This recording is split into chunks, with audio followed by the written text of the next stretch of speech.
Alright, welcome back for another replay cast. I'm playing as Nurgle again. We're on Broken Leg Gully, and this time I'm facing the Tomb Kings. And coming into this matchup, I try to diversify my roster a little bit more than I tend to. One thing I'm noticing is that I often pick like 4 or 5 squads of one unit type or a couple of unit types, and I kind of limit my flexibility for responding to the enemy's army. So I'm trying to change up my builds a little bit and have more diversification in them. So what we've got here is 1 squad of Forsaken, 2 squads of Plague Bears, Kugath, Soul Grinder, Furies, Marauder Horsemen, and Chaos Warhounds. And my opponent, his lord is Arkhan the Black. He's got a Casket of Souls, 2 Screaming Skull Catapults, 4 squads of Nehekara Horsemen, Skeleton Warriors, Skeleton Archer Chariots. And let's put it on normal speed. So part of what I was looking at here was that I figured they'd have good shooting in the back, mostly in the form of artillery, and I wanted to have some flying units and able to deal with that. So I believe I bring in another squad of Furies at some point early in the match because I want to be able to get over the front lines and deal with these catapults and the Casket of Souls. So it looks like they're bringing in some reinforcements, bringing in some skeletons, it looks like. Skeleton Warriors, yeah, just 3 squads of Skeleton Warriors. So I'm approaching point 2. Got my Forsaken and my Plague Bears headed that way. My opponent's got their Nehekara Horsemen riding up on the hillside. I've got Warhounds in the woods, Marauder Horsemen sitting on the point. Still a little bit under a minute until the victory points open up. At this point I start running my Forsaken off to the side. You can see I put them on this side of the cliff face so that they wouldn't be as susceptible to the fire from the artillery. But you can see they're really just taking a beating from those artillery pieces. And cavalry charging in. Looks like they didn't notice my Warhounds. So I kind of got a counter charge off with my Marauder Horsemen. Warhounds jumping into the side of this Nehekara Horseman. And I've got my artillery shooting at some of their Skeleton Warriors. At some point I realized that it's not too much worth it to me to keep shooting Furies in the woods, by the way. For me to keep shooting at these Skeleton Warriors because they're just so low value. They're not going to be able to do too much against a lot of my infantry. Brought in some horsemen and more dogs to collapse on the sides of these guys. They chased off my original squad of dogs and horsemen, so probably not the best matchup there, but you know, these horsemen are a lot more capable in melee combat than I thought they would have been. Fury's still sitting in the woods. It looks like they're actually visible, not hidden. And I thought that if I put them on grounded mode, they would be hidden within the woods, but not the case. And when I saw this blob fight, when I had horsemen on the front and warhounds on the back, those are the ones that got chased off. That was part of the reason I brought in another squad of dogs and cavalry, because what I figured is if I can get a full surround, I can get Kugath over here and cast a Blight Boil. And you can see the pathing is like keeps screwing up because he's trying to get in range to go here, and here it comes. So this thing's gonna be big. This guy doesn't catch this. I'm just going to let that happen. Boom! And that just crushed like about 50% of the health of all 4 of those squads. So that was huge value.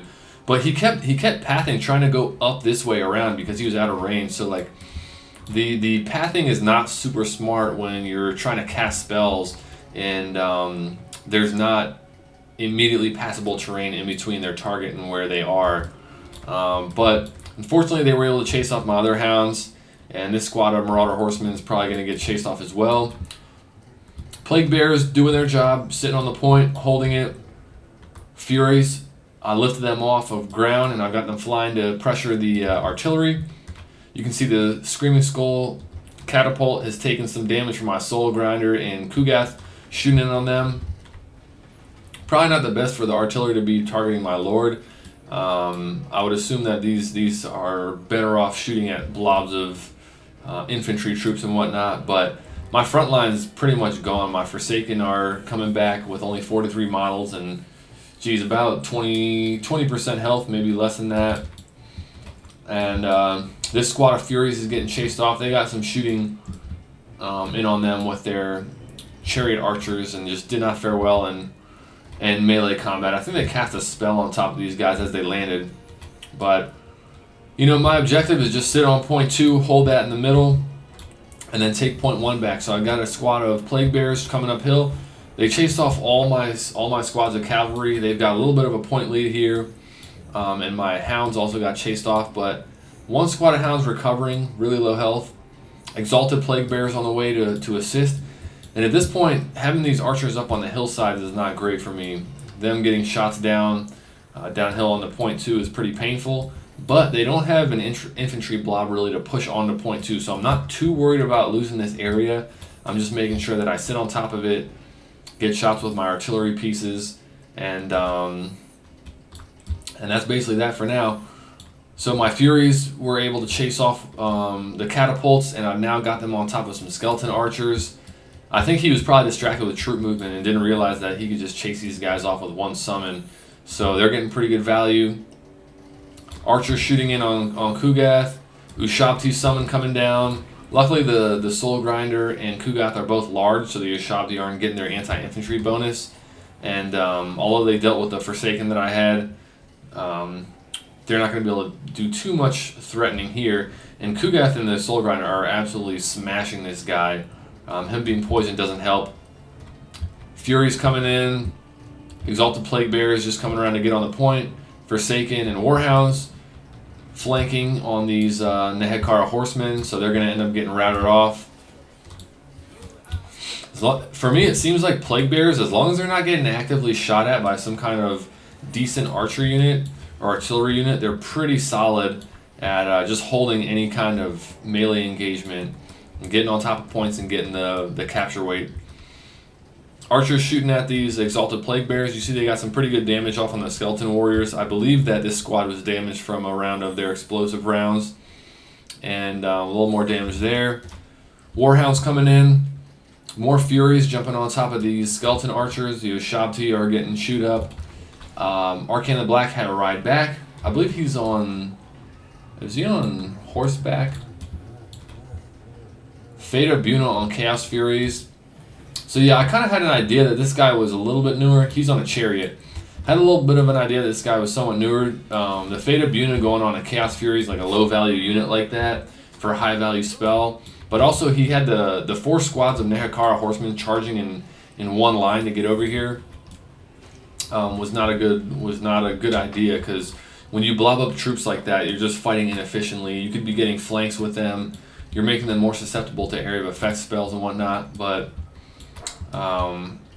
you know, I've been learning things from losing myself and from stuff that my opponents are doing as well. And then I realized that I'm doing some of the same stuff in my matches. So a lot of things going on in this game. So we got Kugath getting some shots in on the Tomb Guard with halberds. I wanted to make sure that he didn't get swamped by them by himself. So I got Forsaken coming downhill. They had just finished up the flanking run over here on the Nehekara horsemen. Warhounds coming in as well. Plague Bears and Exalted Plague Bears going to intercept their Skeleton Warriors. Point 1 is back in my hands. Point 2 is still in my hands. Artillery is still shooting in. Casket of Souls. They brought in another squad of Screaming Skull catapults.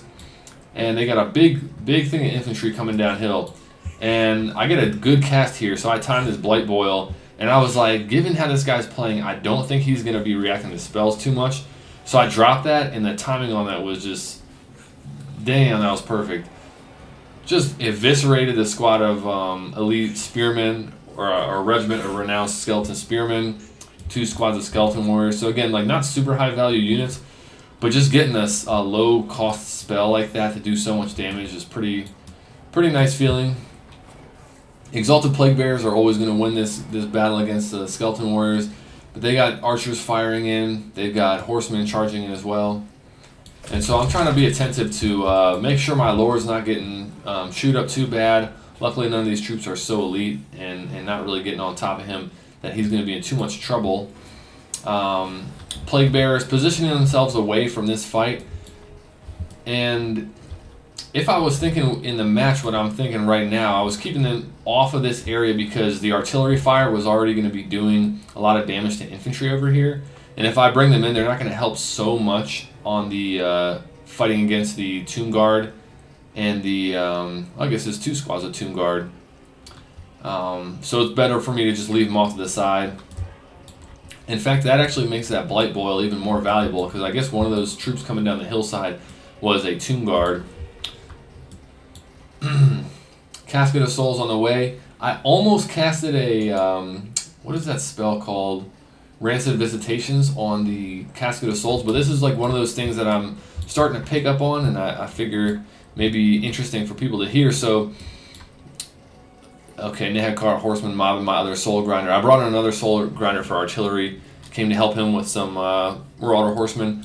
But what I was going to say was that I noticed that this this Casket of Souls was out of ammunition. So it's not super valuable, so it wasn't worth me using my high damage single target spell on him because although it's a high value unit, in theory his value is low at this point because he's out of ammunition, so he can't do shooting on my infantry anymore. I threw some Warhounds that had been running off on a .3, get some capture weight on there. You can see I'm way ahead in the gold damage at this point, but the number of troops on the field is still pretty similar. You can see these Plague Bears are kind of getting chewed up by the archers.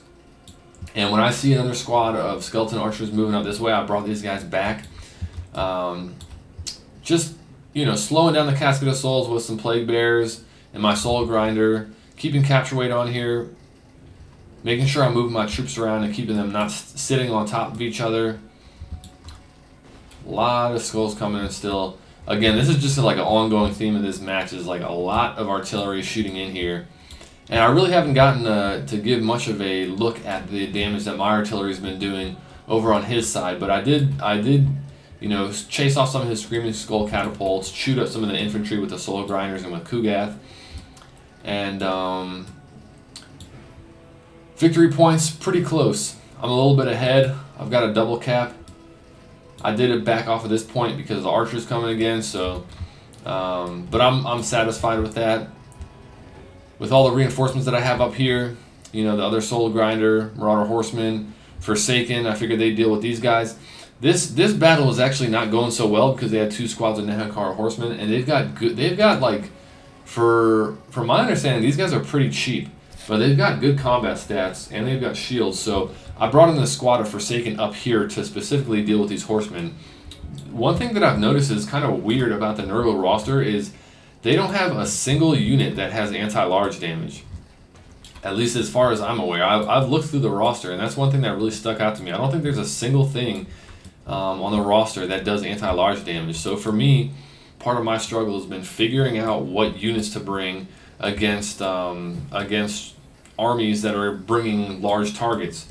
And so some of that for me has been the Exalted Plague Bearers with their explosive projectiles. Some of that has been the Marauder Horsemen with their armor-piercing axes. Some of that for me is bringing Rot Flies, and I forget what the other version is. There's another unit that's similar to Rot Flies that are like a flying, large, armor-piercing unit that has low model count. But that's still something that I'm trying to figure out is like how to balance bringing counters to those large troops and still having a good overall infantry corps and artillery if necessary. So this Soul Grinder is getting in there, fighting against the Tomb Guard. And at this point, I'm just trying to keep them off the point. I know I have the double cap, and just trying to keep them away from points 1 and 2. So now this Soul Grinder is freed up from that initial melee that he came in and was reinforcing against the Horsemen, and is just shooting into the backfield there. Kind of rearranging all my infantry on this area. They had these skeleton archers coming down. I believe to get some shots off on Kugath, but I had Plague Bearers hiding on this ramp, and came over and got them into melee, which is always going to be a bad trait for skeleton archers. And this is another thing. If you're using artillery pieces that have explosive damage and don't have necessarily high single target damage, I would definitely recommend you do not shoot at characters, because you're missing out on so much potential damage. I think this battle, the value trading could have gone so incredibly differently. This guy probably could have beat me if he was shooting at my infantry with his catapults and with his Casket of Souls this whole match, as opposed to spending, I mean, probably half the shots have been going towards my Lord, and you can see he's just eating it up. You know what I mean? The explosive damage doesn't do anything extra against him. It's basically wasted potential. So, Tomb Guard dealing with Exalted Plague Bears. They're going to get chased off.